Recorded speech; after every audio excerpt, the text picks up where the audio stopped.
Esta visita será guiada por organizaciones sociales antirracistas en el marco del Día Internacional contra el Racismo y la Xenofobia, que fue ayer. Durante el recorrido seguiremos la huella esclavista en Bilbao e iremos haciendo paradas en puntos de interés donde os contaremos algunas cosas muy interesantes. Juan de Garay. El 20 de marzo de 1583 murió de un mazazo en la cabeza en una emboscada nocturna que le tendieron los querandíes que defendían su territorio como consecuencia de sus avanzadas acciones colonizadoras. Sin embargo, aquí le homenajean poniendo su nombre a una importante vía de entrada a nuestra ciudad. Hoy vamos a cambiar el nombre Juan de Garay por Harrera Iría, ciudad de acogida. Zabala, militar y administrador colonial, nacido en Durango, donde se conserva su casa natal. Fue gobernador y capitán general de la provincia del Río de la Plata y fundó un fortín que daría origen al Montevideo, la capital de Uruguay. También compró personas esclavizadas. Con la llegada de la paz a Occidente en 1730, Zabala declara reanudado el comercio de las personas que tenían en este puerto con la nación inglesa. Hoy, esta plaza en la que estamos, al inicio de la calle Zabala, la Plaza Dr. Fleming, es un lugar de encuentro para quienes viven en los llamados barrios altos del Distrito 5 de Bilbao, donde se concentra una gran mayoría de vecinos y vecinas migrantes y donde el neoliberalismo se agudiza en forma de gentrificación, especulación inmobiliaria, desahucios, pisos sin derecho a padrón, altos índices de desempleo, personas sin derechos, sin posibilidad de regularizar su situación administrativa, abocada a trabajar en condiciones de explotación laboral y en trabajos en los márgenes, sin derecho a voto, sujetos a criminalización por perfil racial por parte de la policía. En definitiva, racismo estructural. En la calle, hoy vamos a nombrar la calle Zabala como regularización ya. Erregularizazioa orain.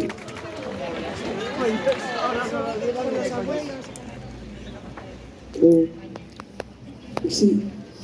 Vale, gogoratu nahi duenak bizita gidatua jarraitzea euskeraz, ongi etorri en webpan dagoela. La cuestión esclavista en la España del siglo XIX, íntimamente unida a la situación colonial, es uno de los temas más controvertidos del panorama político, como ahora la inmigración salvando las distancias. Es en España donde se dan manifestaciones abolicionistas pioneras en Europa. Y al mismo tiempo es también en España, si exceptuamos Brasil, donde la esclavitud permanece más tiempo. La difícil relación con las dos últimas colonias antillanas, donde el binomio abolición-independencia iban en alianza, estuvo presente en la actitud contradictoria de personas comprometidas y progresistas ante el mantenimiento de la esclavitud y de la trata. La segunda cuestión que queríamos mencionar hace alusión a la infravaloración del trabajo de las mujeres esclavizadas. El mercado se nutría de ellas, pues, además de servir a su amo dentro y fuera del hogar, garantizaban la continuidad del sistema esclavista al dar nacimiento a nuevas generaciones de personas sometidas a esta condición. Muchos esclavistas violaron y abusaron sistemáticamente de ellas, obligándoles a prostituirse en algunas de las mancebías de las ciudades con el objetivo de ganar dinero para ellos, es decir, les explotaban sexualmente. Conectar el negocio de la esclavitud con el de la prostitución no era difícil en la época, teniendo en cuenta la situación en la que vivían la inmensa mayoría de las mujeres esclavizadas, por lo que, además, sería frecuente que ejercieran la prostitución por su propia cuenta. Bilbao y Vizcaya, por su cercanía con la frontera francesa, se han convertido en un puente y tránsito de personas hacia países europeos, como Bélgica, Francia y Países Bajos, entre los más destacados. Las personas migrantes deben pagar la deuda que hubiesen contraído por haber sido traídas a Europa. En ocasiones pasan un tiempo en Euskadi y posteriormente se trasladan a otros países europeos donde continúa la explotación hacia sus cuerpos. Y retrocediendo de nuevo al pasado en este túnel del tiempo en el que nos hemos metido, finalizamos diciendo que la Constitución de 1812, aunque si bien es cierto, termina con el antiguo régimen obvio al colectivo de personas esclavizadas, del que surgió un fuerte movimiento por el abolicionismo de la esclavitud que revolucionó poco a poco a la sociedad española, pero que no ha logrado aún erradicar su sistema superior. ¡La persona es ilegal!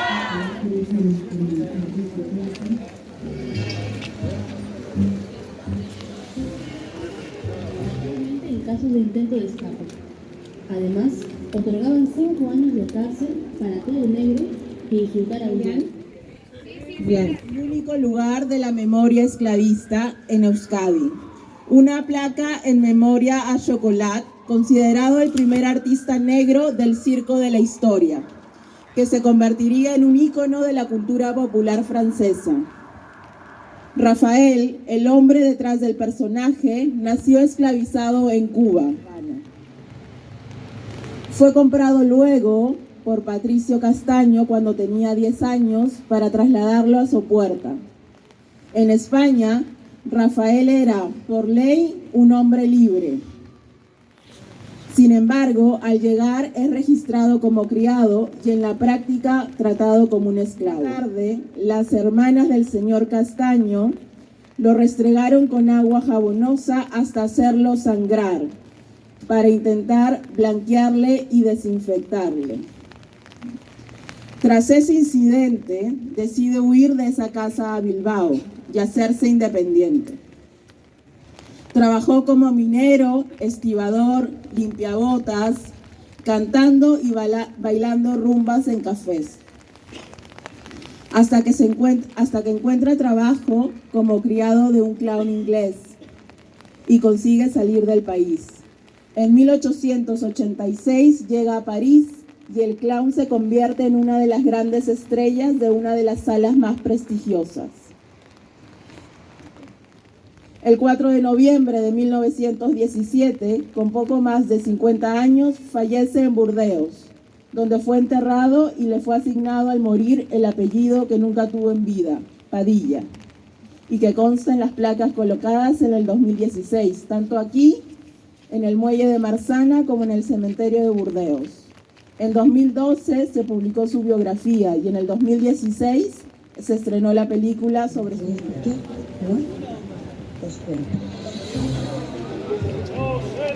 Soy María Juncal, soy de Ecuador y vivo en Bilbao hace 23 años.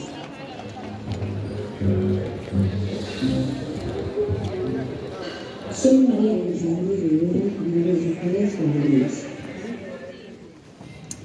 Hay que recordar que Puerto Rico fue una de las primeras colonias de España en Abya-Yala en instituir el tráfico de personas esclavizadas africanas. Ya desde 1542 se había prohibido la esclavitud de la población nativa originaria y fueron las personas africanas quienes suplantaron los trabajos forzados. El Código de Prim autorizaba a los esclavistas a castigar a las personas a su gusto, especialmente en casos de intento de fuga, pues servía para evitar que los demás sigan su ejemplo.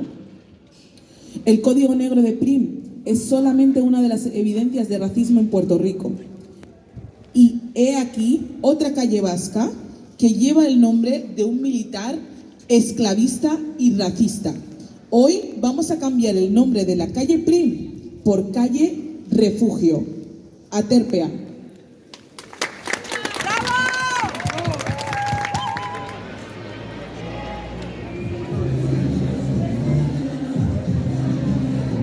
La Escuela Náutica de Bilbao se fundó aquí, en donde estamos, en la Plaza de Unamuno, en 1740, fruto de la colaboración entre el Ayuntamiento de la Villa, el Consulado de Bilbao y la Diputación General del Señorío de Vizcaya. La creación de esta escuela constituyó un precedente que años más tarde seguirían las juntas de comercio y los consulados de otras ciudades. España no abolió la esclavitud hasta 1880. Cuando las últimas colonias de su imperio estaban a punto de independizarse y las personas negras esclavizadas luchaban en primera línea para conquistar su libertad, la prohibición tuvo dos consecuencias: aumento del precio de las personas esclavizadas y el aumento del contrabando de esclavos desembarcados en las Antillas, en los que los barcos trataban de no ser apresados por la Armada Británica. España hacía la vista gorda de tal modo que un grupo de armadores, capitanes y comerciantes sin escrúpulos obtuvieron grandes beneficios con el tráfico de personas esclavizadas. Aquí destacaron los últimos y más importantes traficantes. Sabemos que en tiempos del comercio ilegal de personas esclavizadas se desplazó de manera forzosa a Cuba a más de 500.000 de personas africanas. En 1833 se formó una compañía de inversores vascos para armar un gran barco especializado en el transporte de personas esclavizadas desde lo que ahora es Benín hasta Cuba. Lo construyeron discretamente en los astilleros de Bayona y lo bautizaron como el Cazador Santurzano. Los barcos destinados al tráfico de personas negras debían tener características específicas para poder llevar a bordo unas 500 personas alineados en un espacio mínimo, casi sin poder moverse y por lo general encadenados con grilletes. Debían tener además pequeñas escotillas por las que solo se pudieran subir a cubierta una persona a la vez, con barricadas internas y agujeros de ventilación para oxigenar el ambiente y evacuar las detritus. También debían disponer de redes para bordear el buque y evitar los frecuentes intentos de suicidio de las personas cautivas. El capitán, el cazador santurzano, era Ángel Elorriaga, marino de Santurce. El barco cargó 681 personas esclavizadas y desembarcó en la bahía de Honda. Se triplicó la inversión en una operación que había consumido menos de un año. Queda reiteradamente acreditado por la documentación existente que el tráfico de personas esclavizadas en las costas africanas tampoco escapó de las diversificadas actividades de los vascos. Otro ejemplo de ello es que 33 casos de barcos españoles juzgados en el Tribunal de Sierra Leona en 1835 y 1836.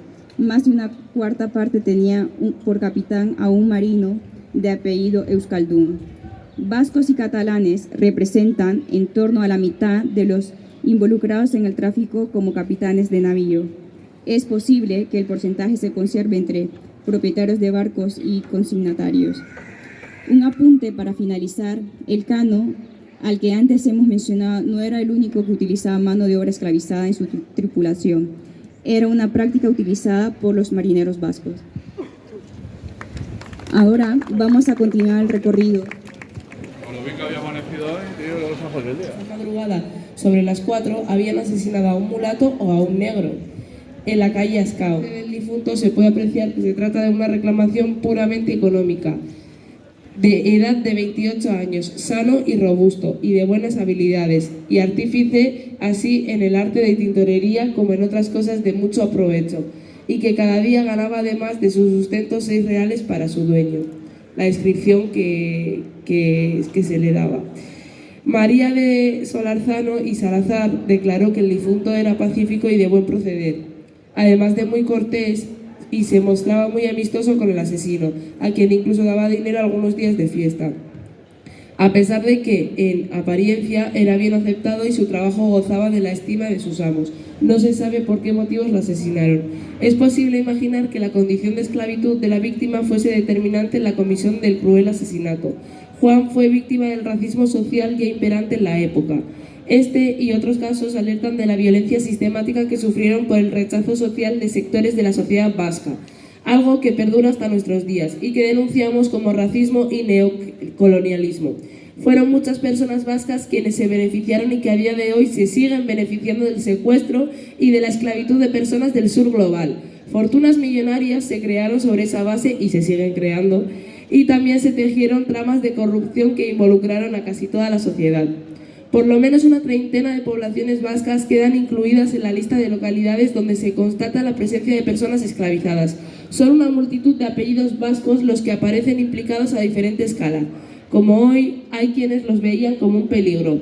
Otros no aceptaban su presencia. En algunos casos, la razón para proceder violentamente contra ellos se basa en que se pudieran llegar a competir. Cuando en esta competencia una persona esclavizada alcanzaba una posición social más elevada que la de algunos vecinos, se podían originar 2 tipos de reacciones negativas. La primera, emplear la violencia física, como el caso ocurrido en Ascao, o la segunda era la denuncia ante las autoridades, quienes se mostraban en principio predispuestos a aceptar por buena cualquier acusación que tuviera que ver con otros grupos étnicos, que debían probar su derecho de vecindad. ¿Os suena?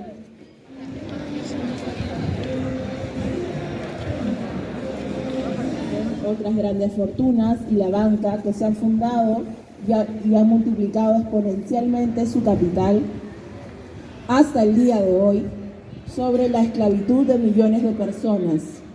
La revolución industrial y el capitalismo mismo se sustentan sobre esta misma base. Volviendo al BBVA y la familia Ibarra pertenecía a la oligarquía vasca, capaz todavía sigue, con intereses en la industria, la minería, la banca, los grupos de comunicación y la política. ¿Recuerdan la operación de la construcción discreta en Bayona del cazador Santursano y el transporte de lo que llamaban bultos, gran eufemismo para referirse a las personas esclavizadas? ¿Saben quién se hizo cargo de buscar a los inversores y liderar esta operación del label vasco, de la gran etiqueta de la vasquitud? Pues un miembro de los Ibarra, José Antonio Ibarra de los Santos, nacido en Musquis en 1774 y menos mal fallecido ya en Bilbao en 1849. Ibarra Hermanos y Compañía se contó entre los promotores del Banco de Bilbao y de empresas de minas, ferrocarriles, la Franco-Belga, los Altos Hornos de Bilbao y una flota de 29 navíos, negocio que pasó luego a ser gestionado desde Sevilla por uno de sus hermanos, porque todo queda en familia. Los Ibarra estuvieron después en la fundación del Banco de Vizcaya. Emilio Ibarra fue presidente del Banco de Bilbao y del BBVA, tras la construcción de este por fusiones sucesivas, siendo entre el 1990 y 2010 el banquero más influyente del país. Los Ibarra estuvieron también detrás de la fundación del periódico El Pueblo Vasco, luego El Correo Español, matriz del grupo Vocento, cuyo diario nacional es el ultraconservador ABC. Bueno, ¿qué decirles del Correo y de sus periodistas, espadas de la sección de Ciudadanos, que tanto gustan de criminalizar a nuestros ciudadanos de origen magrebí?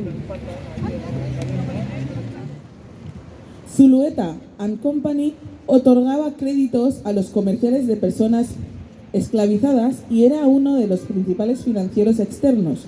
Compraba navíos en Gran Bretaña a cuenta de armadores de personas negras y mercancías que serían empleadas en las transacciones en África por personas esclavizadas. Facilitaba préstamos a inversores en ferrocarril y otras infraestructuras. Adquiría casas y solares en las ciudades de la colonia. Realizaba también operaciones de intermediación internacional en pagos y cobros relacionados con casas de banca inglesa y en Francia. En Europa y Estados Unidos distribuía azúcar y café cubanos. En fin, una máquina de hacer dinero a costa del trabajo de personas esclavizadas. En 1842 fue llamado a comparecer en el Parlamento británico para responder las acusaciones que se hicieron a la firma de Zulueta and Company de participar en el proscrito tráfico transatlántico o también secuestro de personas esclavizadas. Esta saga descendiente de los financieros comerciantes de la trata se encuentra hoy día ampliamente representada en los negocios. Estamos frente a la calle Viuda de Epalza, que no era otra que la mismísima Casilda Iturrizar, la que da nombre al también llamado popularmente Parque de los Patos.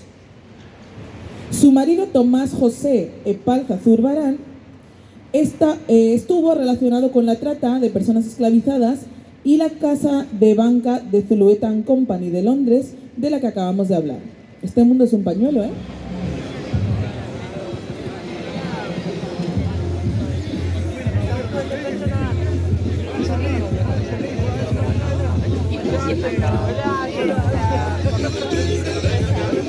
La libertad de un colectivo que había sufrido una de las más grandes injusticias que ha cometido la humanidad a lo largo de su historia. Brasil, la más rezagada, declaró la abolición 2 años más tarde. Y aquí finaliza nuestro free tour, más bien visita guiada por la huella esclavista en Bilbao para reivindicar una memoria antiesclavista y decolonial en nuestros en nuestras ciudades y pueblos, en nuestras calles, en nuestros museos, en nuestros centros educativos, en programas estrellas de la televisión pública vasca como El Conquistador del Caribe. 21 ediciones y seguimos yendo de conquistadores. ¿Hasta cuándo?